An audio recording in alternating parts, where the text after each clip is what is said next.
Tere päevast! Minu nimi on Allar Veelmaa ja tänases videotunnis me lahendame 2015. aasta kitsa kursuse matemaatikaeksami teise osa 4. ülesande.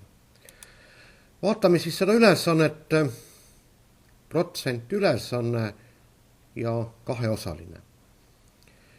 Palun lugege rahulikult tekst. Läbi näete esimene küsimus ja 2 küsimust on siis kokku. Vaadake, selle esimese küsimusega saab hästi hõlpsasti, saame hakkama. Meil on 200 milliliitrit 10% rasvasisaldusega koort. Me võime teha mõttes sellise käigu, et jagame selle koore 2 osaks. Leiame nii-öelda 100% koore ja puhta vee. No, te saate aru, et see on selline mõtteline konstruktsioon. Kuna 10% koor on, siis järelikult puhast koort on 20 milliliitrit, no ja ülejäänud osa on vesi. Nüüd 300 milliliitris 35% rasvasisaldusega koores on ju siis selle puhta koore ja vee sisaldus siis analoogiliselt leitav, nii et vaatame, kuidas me siis selle kätte saame.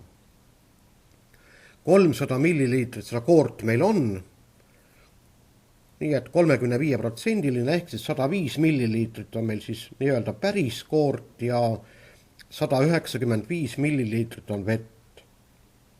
Kui me nüüd need kaks anumat valame siis kokku, näete, meil on pildi peal nagu anumad siin tehtud, siis me saame ju kohe aru, et koored saame omavahel justkui kokku liita mõttes ja vee ka. Nii et näete, koort tuleb siis kokku 105 ja 20 ehk siis 125 milliliitrit ja kokku seda lahust on siis täpselt kui palju. No täpselt nii palju kui enne oligi, eks ole, et 200 ja 300 milliliitrit ehk siis kokku on siis 500 milliliitrit. Nii et näete, ega meil seda vett oma ette enam kokku liitma tegelikult ju ei peagi, aga joonisel on ära märgitud. Ja kontsentratsiooni saame ju niiviisi kätte, et puhta aine ehk siis nii-öelda puhta koore jagame kogu lahusega ehk 500-ga ja korrutame 100%-ga. Ja tulemuseks me saame siis 25%. Ehk siis, kui me need koored nüüd kokku valame, siis saame 25% koore. 25% on siis seal rasva. Nii et vaadake nüüd see lahendus veel rahulikult üle. Loomulikult võib ka teistmoodi lahendada. Aga siin ma pakkusin teile välja lihtsalt ühe variandi.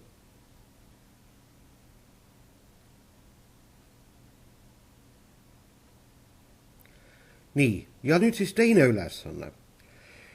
Vaadake, meil on siis, näete, 10% koor ja 35% koor. Me valame need kokku ja saame 20% koore ja me teame, et meil kokku peab tekkima 1 liiter ehk siis 1000 milliliitrit. Nii et 10% koor olgu seda x milliliitrit ja 35% on siis 1000 miinus x. Leiame koore. 10% on 0,1 x ja siin on 0,35 korda 1000 miinus x. Avame sulud kokku. Puhast koort. Näete, 0,1 x ja 350 miinus 0,35 x. Kokku lahust on 1000 milliliitrit. Nüüd me protsenti see lõppu ei kirjuta, järelikult me ei kirjuta ka siis paremale poole mitte 20%, vaid 0,2, mis tegelikult ju tähendab sama asja. Lahendame võrrandi. Nii et me vaatame veel korra üle kõik siin. Nii, nüüd lahendame võrrandi. Võrdle põhiomadusega, no enne muidugi loeme kokku. 350 me peame 0,25 x lahutama ja näete, võrde põhiomaduse järgi saame 1000 korda 0,2 on 200. X-iga liikme jätame vasakule, arvu toome üle ja saame, et x on 600. mis meie ülesande seisukohalt tähendab seda, et me seda 10% koort peame võtma 600 milliliitrit ja 35% koort siis 400 milliliitrit. Nüüd on meil arvutused tehtud. Mõistlik oleks teha ka sisuline kontroll. Nii, näete, 10% 600 ja 35% 400 arvutame kokku ja see annab meile kenasti 200 milliliitrit.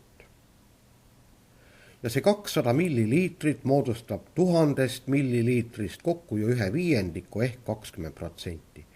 Aga sellist lahust soovitigi, nii et järelikult paneme kirja vastuse, et 10% koort võetakse 600 milliliitrit ja 35% koort võetakse 400 milliliitrit. Sellega on ülesande lahendamine lõppenud. Soovin teile edu, sööge porgandeid, õunu, kaalikaid ja kõrvitsaid kindlasti ja olge ikka rõõmsad. Kohtumuseni juba järgmistes videotundides, nii et kõike head teile!